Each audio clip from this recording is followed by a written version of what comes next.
நம்ம வந்து இப்போ ரீசெண்டாக வந்து யூகேக்கு வரவங்களுக்கு எல்லாருக்கும் இந்த பிஆர்பியிலேருந்து இ விசாக்கு மாறிடுச்சு. டிசம்பர் 31 தான் லாஸ்ட் பண்ணியிருந்தாங்க. இப்போ எக்ஸ்டெண்ட் பண்ணியிருக்காங்க. அது 31 மார்ச் வரைக்கும் இருக்குது. ஆனால் இப்போ கரண்ட்டாக அங்கேருந்து வரவங்களுக்கு நிறைய குவரிஸ் வரலாம் வருது. எப்படி நான் இ விசா கொண்டு வந்து இங்கே எப்படி வருது, இங்கே வந்ததுக்கப்புறம் என்ன நடக்கும். Home office again they give in the stamp. அவங்களோட பாஸ்போர்ட்டில் 3 மாதத்துக்கு கொடுத்துட்றாங்க. 3 மாதத்துக்கு ஸ்டாம்ப் கொடுக்குறாங்க. கொடுத்துட்டு ஆனால் அந்த அப்ரூவல் இமெயிலுங்கிறது இப்போ வந்து தராங்க. அந்த அப்ரூவல் இமெயிலில் அவங்க தெளிவாக இன்ஸ்ட்ரக்ஷன் கொடுத்துட்றாங்க. நீங்கள் யூகேக்கு வர்றதுக்கு முன்னாடியே வந்து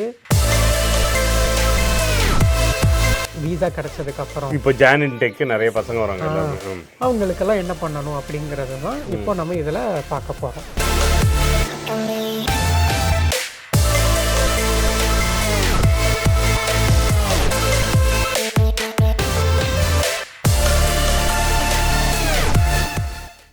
எல்லாருக்கும் வணக்கம். இது உங்கள் லண்டன் தமிழ். நீங்களாம் எப்படிங்க? நான் சூப்பராக இருக்கேன். நம்ம வந்து இப்போ ரீசெண்டாக வந்து யூகேக்கு வரவங்களுக்கு எல்லாருக்கும் இந்த பிஆர்பியிலேருந்து இ விசாக்கு மாறிடுச்சு. டிசம்பர் 31 தான் லாஸ்ட் பண்ணியிருந்தாங்க. இப்போ எக்ஸ்டெண்ட் பண்ணியிருக்காங்க. அது 31 மார்ச் வரைக்கும் இருக்குது. ஆனால் இப்போ கரண்ட்டாக அங்கேருந்து வரவங்களுக்கு நிறைய குவரிஸ் வரலாம் வருது. எப்படி நான் இ விசா கொண்டு வந்து இங்கே எப்படி வருது, இங்கே வந்ததுக்கப்புறம் என்ன நடக்கும், இது எல்லாருமே கேட்டுகிட்டே இருந்தீங்க. நான் இந்த நாளுக்கு தான் வெயிட் பண்ணியிருந்தேன். நானே சொல்கிறது பதிலாக அது வந்து ஒரு சீனியர் இமிக்ரேஷன் லாயர் சொன்னால் உங்களுக்கு கரெக்டாக ஒரு கிளியராக எக்ஸ்பிளைன் பண்ணுவார். ஸோ இந்த வீடியோ நீங்கள் எல்லாருமே இல்லை உங்கள் ஃப்ரெண்ட்ஸ் யாராச்சும் வந்து இ விசா பற்றி ஏதாச்சும் கேள்வி கேட்டாங்கன்னா இந்த வீடியோ ஃபார்வர்ட் பண்ணி கொடுங்க. இந்த மாதிரி ஏதாச்சும் உங்களுக்கு நிறைய இன்ஃபர்மேஷன் வேணும்னா நம்ம பேஜை ஃபாலோ பண்ணி வச்சுக்கோங்க. ஸோ இந்த இ விசா பற்றி சொல்லுங்கள். இப்போது 31 டிசம்பர் தாண்டியாச்சு. நம்ம இதை 2 கேட்டகரியாக பிரிச்சுப்போம். ஒன்று வந்து யூகேக்குள்ளார இருக்கிறவங்க, அப்புறம் யூகேக்கு வெளியே இருக்கிறவங்க. ஸோ யூகேக்குள்ளார இருக்கிறவங்களுக்கு 31 டிசம்பர் தான் டெட்லைனை கொடுத்துருந்தாங்க. மக்கள் அதுவரை எல்லாருக்குமே பிஆர்பின்னு ஒரு கார்டு கொடுத்துட்டு இருந்தாங்க. அது வந்து எக்ஸ்பயர் ஆயிடுச்சு. அது எக்ஸ்பயர் ஆகிறதுக்கு முன்னாடி எல்லாருமே இ விசா அப்ளை பண்ணணும். அதுக்கு வந்து யூகேவிஏ அக்கௌண்ட்டை க்ரியேட் பண்ணி அந்த இ விசாவை மாற்றணும். பிஆர்பியை வந்து இ விசாவாக மாற்றணும். இந்த அப்ரோச் வந்து 31 மார்ச் வரை எக்ஸ்டெண்ட் பண்ணியிருக்காங்க. ஏன்னா நிறையா பேருக்கு வந்து பிஆர்பி ரீட் ஆகலை, இல்லைன்னா டெக்னிக்கல் எரர் இருக்குது, அதனால் இன்க்ரீஸ் பண்ணியிருக்காங்க. ஸோ யூகேல இருக்கிறவங்களுக்கு புதுசாக வீசா எக்ஸ்டெண்ட் பண்ணுறவங்களுக்கு பண்ணும்போதே அவங்க இ விசாவில் தான் தராங்க. அவங்களுக்கு வந்து இப்போது ஒரு என்ட்ரி கிளியரன்ஸ்னால் ஸ்டாம்ப்பு மாதிரி வரது இல்லை, இ விசா தான் புதுசாக அங்கேருந்து வரவங்களுக்கு. கரெக்ட். அதனால் யூகேல இருக்கிறவங்களுக்கு they are well aware of it. இதுவே இப்போது ஃபாரின்லேருந்து வரவங்க பார்த்தோம்னா அவங்களுக்கு ஃபஸ்ட்டு வந்து home office again they give in the stamp. அவங்களோட பாஸ்போர்ட்டில் 3 மாதத்துக்கு கொடுத்துட்றாங்க. 3 மாதத்துக்கு ஸ்டாம்ப் கொடுக்குறாங்க. கொடுத்துட்டு ஆனால் அவங்க அப்ரூவல் இமெயிலுங்கிறது இப்போ வந்து தராங்க.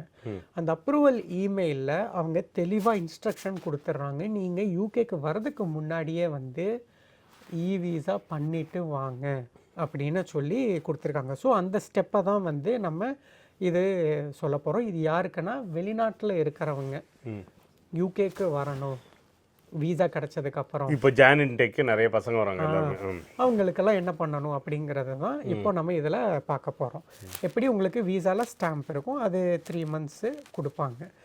நீங்கள் கலெக்ட் பண்ணதுக்கப்புறம் என்ன பண்ணணும் அப்படிங்கிறத தான் வந்து இங்கே தெளிவாக சொல்லியிருக்காங்க. Next steps, what do you need to do now? So first you need to create a UKVA account. This is available at www.gov.uk. அந்த லிங்க்கை வந்து நம்ம போட்டுருவோம். இப்போது என்ன பண்ணணும் அப்படின்னா ஃபஸ்ட்டு வந்து நீங்கள் யூகேவிஏ அக்கௌண்ட்டை க்ரியேட் பண்ணி உங்களுடைய பாஸ்போர்ட்டை யூஸ் பண்ணி நீங்கள் உங்களுடைய வீசாவை இ விசாவாக, அதாவது அந்த இ விசா ஆல்ரெடி இருக்குது, அதை நீங்கள் ஜெனரேட் பண்ணிக்கணும். But lot of people have this problem. If you are not able to create your UKVA account before you arrive to the UK, then what to do அப்படிங்கிறதான். you should follow the steps. okay, so அதுக்கு ஒரு link கொடுத்துருக்காங்க. Use the following link to create a UKV account. அது வந்து இங்கே வந்ததுக்கு அப்புறம் பண்ணுறதுக்கு இல்லை, முன்னாடியே, இதுவும் முன்னாடியே. சரி, ஓகே. அதாவது if you are not able to create UKV account before you arrive in the UK, you can follow the steps to create once you arrive in the UK. Correct. முடியலங்கிறவங்களுக்கு இங்கே வந்ததுக்கு அப்புறம் தான், சாரி, கரெக்ட், இங்கே வந்ததுக்கு அப்புறம் என்ன பண்ணணும்? ஏன்னா எப்படி உங்களுக்கு அந்த ஸ்டாம்ப் இருக்குதுங்கிற போது உள்ள கவர்டு எப்படி டிராவல் பண்ணலாம். ஆனால் அவங்க சொல்றது you should create UKV account வந்து முன்னாடியே பண்ணிருங்க. ட்ராவல் பண்ணுறதுக்கு முன்னாடியே பண்ணுறது நல்லதுங்கிற நல்லது தான் அவங்க சொல்கிறாங்க. ஆமா. அதுதான் நீங்கள் செய்யணுங்கிறாங்க. What you need to do நவுங்கிறது அதுதான் ஃபஸ்ட்டு ஸ்டெப்பு.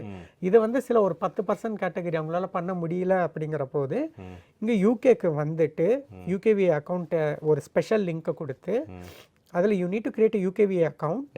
அதுக்கு வந்து என்னென்ன டீட்டெயில்ஸ் வேணும், உங்களுடைய date of birth, GWF number, அவங்களோட அப்ளிகேஷன் நம்பரு, அதுக்கப்புறம் passport, access to a email address, phone number and access to a smart phone. இதை வச்சு நீங்கள் பண்ணிங்கன்னா நாங்கள் வந்து உங்களுக்கு கரெக்டான டீட்டெயில்ஸ் இருக்கிற பட்சத்தில் நாங்கள் உங்களுக்கு விசா வந்து அனுப்புகிறோம் அப்படிங்கிறத சொல்லியிருக்காங்க. ஸோ இதுதான் சிம்பிள் அப்ரோச்சு. எகெயின் விசா பண்ணுறதுக்கு தேவையான இது என்னென்னா உங்களுடைய ஸ்மார்ட் ஃபோனு, உங்களுடைய email address and telephone number, உங்களுடைய பாஸ்போர்ட்டு ரொம்ப ரொம்ப முக்கியம், GWF, of course your date of birth. So இதுதான் சிம்பிள் ஸ்டெப். இது இந்தியாவிலேருந்து பண்ணாலும் அதுதான், இங்கேருந்து பண்ணாலும் அதுதான். Okay okay. இந்தியாவிலேருந்து பண்ணுறவங்களுக்கு அந்த லிங்க் செப்பரேட்டாக இருக்குது, அதை நம்ம டிஸ்கிரிப்ஷனில் போஸ்ட் பண்ணிடலாம். சரி, இங்கேருந்து பண்ணுறவங்களுக்கு செப்பரேட்டாக இருக்குது. கரெக்ட். சரி, சரியா? ஸோ இதுதான். ஓகே.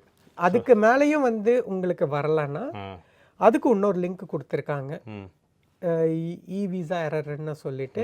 அந்த லிங்க்கும் நம்ம தருவோம், அதில் பார்த்துக்கோங்க. சரி, மூணாவது ஆப்ஷன் வந்து உங்களுக்கு விசா வேறு. ஆமாம், வெப் சாட்டு இருக்குது, ஓகே. அது எல்லாமே பார்த்துக்கலாம். ஸோ ஃபுல் டீட்டெயில்ஸ் அதிலே கொடுக்குறோம். நாங்கள் வந்து ஸ்க்ரீன்ஷாட்டாகவும் கொடுக்குறோம், இந்த வீடியோ இதாகவும் கொடுக்குறோம், அதை பார்த்து எடுத்துக்கணும். ஸோ மக்களே வந்து இப்போ வந்து ரொம்ப ஈஸியாகிடுச்சு. அதே மாதிரி இங்கேருந்து நீங்கள் வெளியில் போகும்போது கூட ஏர்போர்ட் அத்தாரிட்டிஸ்க்குலாம் தெரியுது. ஸோ மக்கள் போயிட்டு வரவங்களுக்குலாம் எந்த பிரச்சனையும் இல்லை. அந்த பழைய பிஆர்பிலேயே போயிட்டு இருந்திருக்காங்க. ஏன்னா வந்து அந்த விசாவில் ப்ராப்ளம்ஸ் இருந்ததுன்னா கூட நீங்கள் ட்ராவல் பண்ணலாம், அதில் இஷ்யூ இல்லை. Super, thank you very much. ரொம்ப யூஸ்ஃபுல்லாக இருந்தது.